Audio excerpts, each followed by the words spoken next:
Work out అప్పుడు లేదంటే sports ఆడేటప్పుడు ఇంజురీస్ని ప్రివెంట్ ఎట్లా చేస్తాం.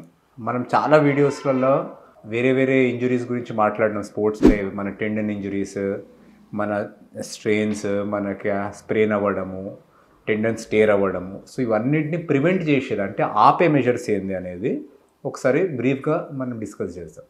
సో ఫస్ట్ థింగ్ ఏంది అనేది, ఒక మజిల్ టెండన్ యూనిట్ ఎప్పుడు ఇంజురీ అవుతుంది అంటే సడన్గా ఓవర్లోడ్ అయినప్పుడు ఇంజురీ అవుతుంది. సో ఆ సడన్ ఓవర్లోడింగ్ ఎప్పుడు అంటే మీరు నిద్రలోకి వెళ్ళేసి, మీరు యాక్చువల్లీ ఒక వెయిట్ లిఫ్టర్ అనుకోండి, ఒక 100 కిలోస్ ఎత్తగలుగుతారు అనుకోండి. మీరు నిద్రకి వెళ్ళేసి ఫస్ట్ ఇమ్మీడియట్లీ 100 కిలోస్ ఎత్తితే 100 కిలోస్ కాదు 10 కిలోస్ కూడా ఇంజూర్ చేయగలుగుతుంది. ఎందుకంటే దానికి ఒక ప్రోగ్రెసివ్ ఓవర్లోడ్ లేదు. అండ్ ఇంకోటి ఏంటి అంటే ఇమీడియట్గా మనకి రెస్ట్ స్టేట్ నుంచి సడన్గా లోడ్ చేశారు.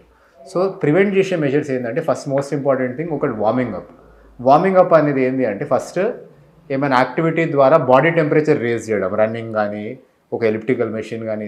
జనరల్గా బాడీ టెంపరేచర్ కొద్దిగా రేజ్ అయితే మన మజిల్ ఇంజరీస్ ప్రివెంట్ అవుతాయి.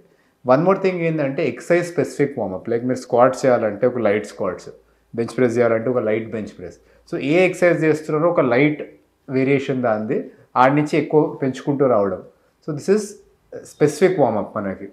సో ఇంకోటి ఏంటి అంటే స్ట్రెచ్చింగ్. సో స్ట్రెచ్చింగ్ ద్వారా కూడా ఏమవుతుంది అంటే మన మజిల్ లెంత్ ఇంప్రూవ్ అయ్యి సడన్గా స్ట్రెచ్ అయ్యి ఇంజురీస్ తగ్గుతాయి మనకి.